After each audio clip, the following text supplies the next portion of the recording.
My topic is about modern residential complexes in Tehran and the challenges for their protection. In fact, this project is an ongoing research project, and it's still in initial steps. But I think that there are similarities between the in cultural aspects between Iran and Sudan. In fact, recently I joined in a competition in Sudan, in an architectural competition, and it made me more familiar with Sudan and its culture. And I saw many similarities between the cultures, and even that we are in different continents. So I select this topic that may be also interesting for you, even it's not not get its final results, and it's ongoing research. But I thought maybe it's interesting for you. The first part of my presentation is a review on formation of the modern residential complexes in Tehran, and the second part is about the challenges for their protection. And in this part, I will zoom on a residential complex in the south of Tehran. The context of modernization in Iran started from the late Qajar dynasty, and demand for renewing and changing from people and from the scholars especially led to the Iran's constitutional revolution in 1907. That it led also to establishment of the National Assembly of Iran. After about 20 years, the National Assembly announced the end of Qajar dynasty and the beginning of Pahlavi kingdom. The Pahlavi kingdom started to an extensive modernization among Iran, and also industrialization, and it tried to change various aspects of political, social, cultural, and economic. These also affect architecture and urbanism, and so we have needs for new buildings like banks, hotels, administrative buildings, and universities. Also, new possibilities like, for example, new techniques, new materials also help this development. In architecture and urbanism, there are new looks toward the cities. There are large demolitions in the historic part of the cities. As you see in the left photo, it's a very symbolic photo in Iran because it shows that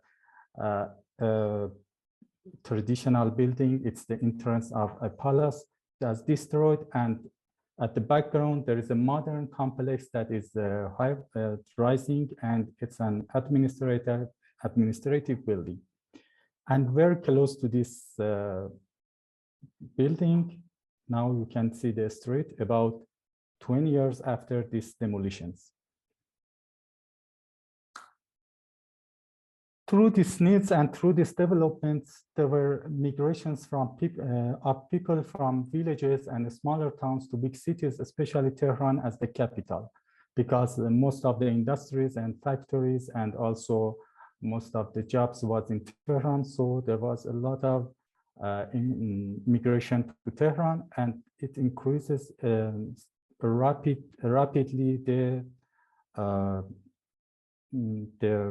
in fact, the people of Tehran. So the government started for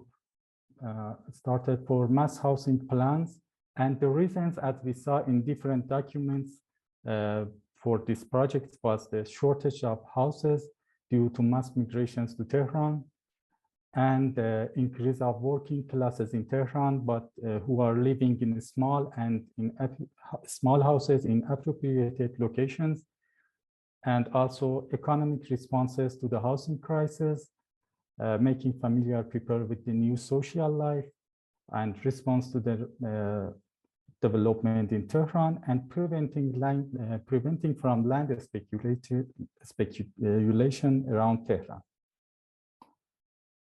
To facilitate and accelerate these projects and these housing projects, different activities made by the government, and one of them was established of two banks, Bank Rahni or Mortgage Bank and Bank Sakhtemani or Buildings Bank. And from 1945 to 1975, these two banks was very active in Iran, and most of the buildings that they developed in the country and especially in Tehran was influenced by modern architecture. The first residential complex was, as you see, was designed in 1946. It was its name was Charsad Dastgah in Piruzi. Charsad Dastgah means, in fact, means 400 units. They made 400 units in east of Tehran. You can see the model and old photos, but unfortunately, most of the buildings have destroyed. Only some small houses like this one has remained. Another one, for example, is Narmak complex. And this is also altered a lot. Maybe if you go, you cannot distinguish that it was this project. Another one, Shahrara complex. And Farah complex. Some of them were, for example, like this one was one or two floors, and some of them was more high-rise buildings. Especially these buildings with two levels or one levels or two levels are, most of them are unfortunately demolished, but they are in better situation, the high-rises buildings. Now, another one. Most of the complexes that I show is for low income or middle income classes. But this one, Ekbatan, is a later complex, and this one is for middle class and higher income classes. And these are more recent, around at the end of Pahlavi. The interesting thing that we find is what in a document they have designed they have a proposal for designing the complexes in low income classes, middle income classes, and high income classes. As you see, the income classes, the low income classes is very dense, and the spaces between the buildings are very small. Middle income classes is something between them, but between low and high income classes, as you see, there are organic forms, organic plans, and also more space between the buildings. At the first step, they decide to design 9 points in Tehran. As you see, there are the points. And also I will speak about this point in the second part more. Yes, and one of them was Charsad Dastgah, or 400 units in Naziabad. It's in south of Tehran. And we believe this, we start to investigate about its challenges and its problem more to see what's the barriers for its protection. So I will review about the formation of the complex and its current situation and the challenges for its protection. It is where the complex is. It's very close to Tehran Sidu and some factories here.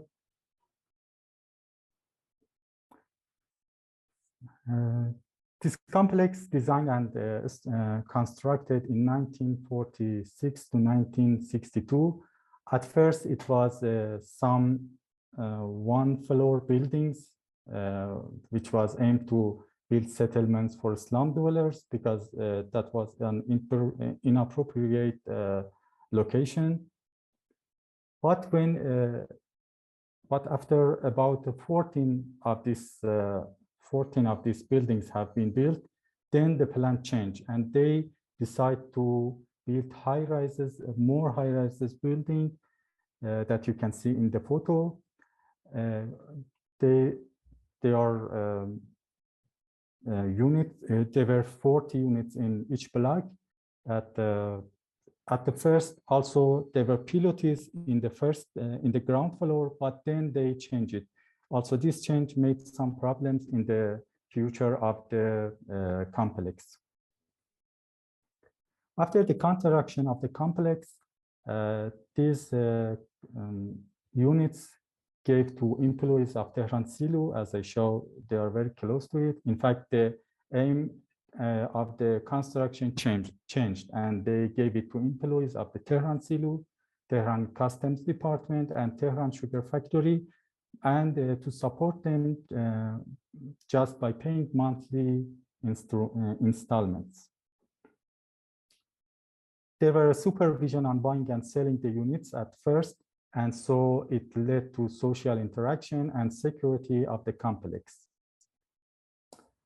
As we talked with some of the residents and even some of the migrants who live there, we asked them about the positive points about the complex. They mentioned that they have trust in the structure and resistance of the building, which is, I think it's very important, because Tehran is located in an earthquake region. And also they mentioned about proper interior spaces for blocks and also for units, proper daylight from both sides, proper planning between blocks, including playgrounds for children, green spaces, parking, and also existence of urban facilities around the area. But as time passed, the complex losing its integrity, and some damage has been appeared in it. For example, damage of facets, even and changing of the facet even in the same blocks. Balconies filled and added to the interior spaces. Lack of vitality of the middle green spaces because of the migration of residents, and also willingness to migrate from the complex. You can see here the situation of the complex, the current situation of the complex. As you see, many of the open spaces have been closed, and the facade is not in a good situation. And also there are some other technical problems that I will mention. But we start to investigate about the protection laws that we can, that these complexes can use. In fact, the main organization for protection of the conservation of architectural and urban heritage in Iran is the Ministry of Cultural Heritage, Tourism, and Handicrafts. For buildings, for the buildings themselves, not for the urban areas. For the buildings, we have the law of presentation of national monuments, which also covers modern heritage. Many modern buildings have been registered, and in this part we don't have, for registering them, we don't have any problem. But the main law for cities and urban areas, it